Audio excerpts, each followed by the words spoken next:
In education, we are now the fastest improving state in the country. You can talk to that, that's a big deal. Our high school graduation rates have increased from 76 to 88% over the past decade. There are now 100,000 more kids proficient at grade level in math and more than 57,000 additional students proficient at grade level in science. The number of students needing remedial math when they get to community college has decreased by 10% in the last 2 years.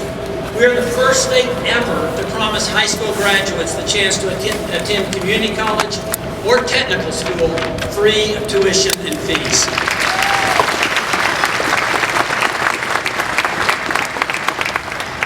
On the job front, we've added 210,000 net new private sector jobs since January of 2011. For the last 2 years in a row, Tennessee has been named the State of the Year for Economic Development. No state has ever won that award in back-to-back years.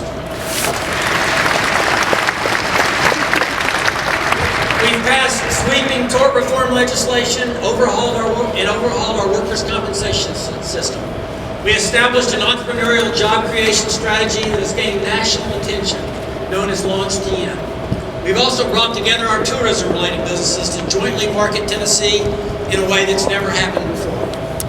But despite our accomplishments and momentum, one of the things that I've realized during my time in office is that we haven't had nearly high enough expectations of ourselves. In many ways, we've settled and we haven't lived up to our full potential. So one thing I can guarantee you that we are not going to do in the next 4 years is coast to the finish line. The decisions that we make in the building behind me are too important. Too important to the 6.5 million Tennesseans who are alive today, and even more important for the generations that will follow us. 4 years from now, someone else will be standing in this spot, preparing to take over leadership of Tennessee. I feel an obligation to pass the baton to him or her with the state as prepared for the future as we can be. But this isn't about who the governor is now, and it's not about who the governor will be 4 years from now. It's about all of us. The governor, legislators, state employees, teachers, parents, community leaders, business executives, healthcare professionals, faith leaders, and citizens of all kinds saying, we're on the right path, but we can do better and we must do better. As I mentioned earlier, we truly are making progress today in education in Tennessee. It's not an exaggeration to say that the eyes of the country are on us to see if we can continue to show the significant gains that we've made in the last several years. Unfortunately, our history in Tennessee is to take 2 steps forward and then 2 steps backwards. I think that every governor for the last 100 years has said that education would be a priority, and they've worked to improve educational outcomes and opportunities for our children.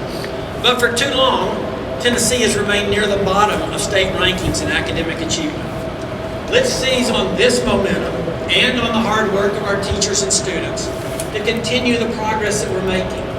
No other state can claim to be the fastest improving state in the country. No other state can say that they guarantee high school seniors 2 years free at a community or technical school.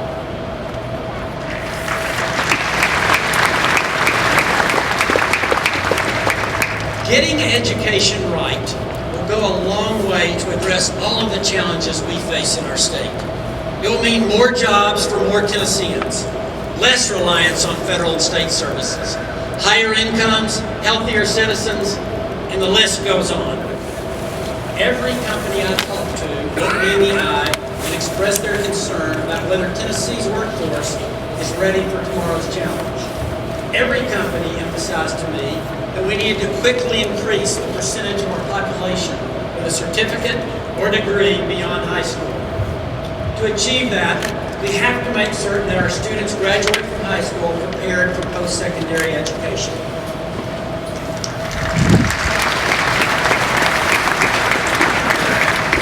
You know, I see the job of governor as being part of a historically significant relay race. Some of the folks who ran that race before me are sitting up here in front of you. I was handed the baton 4 years ago. It's my job to be intentional about advancing that baton during my 8 years in office handing it off to the next governor in a better position than it was handed to me. As we embark on the second leg of this race, it's going to take all of us running together. The time is right for us to take longer strides, to run harder, to reach further, and to gain more ground. We can do this together, and to reach our full potential, we have to do it together. It is an honor to serve as your governor. Every day, I walk up the marble steps of that beautiful building behind me. And I count myself blessed to have a job that I love and to work with people who truly are committed to serving the 6.5 million people who call Tennessee home. 4 years from now, someone else will be standing here, and I will be sitting up here watching and cheering. On that day, like this day, I will know that Tennessee's best days are ahead of us. Wishing you Godspeed, I promise to give my all for this great state that we call home. Thank you.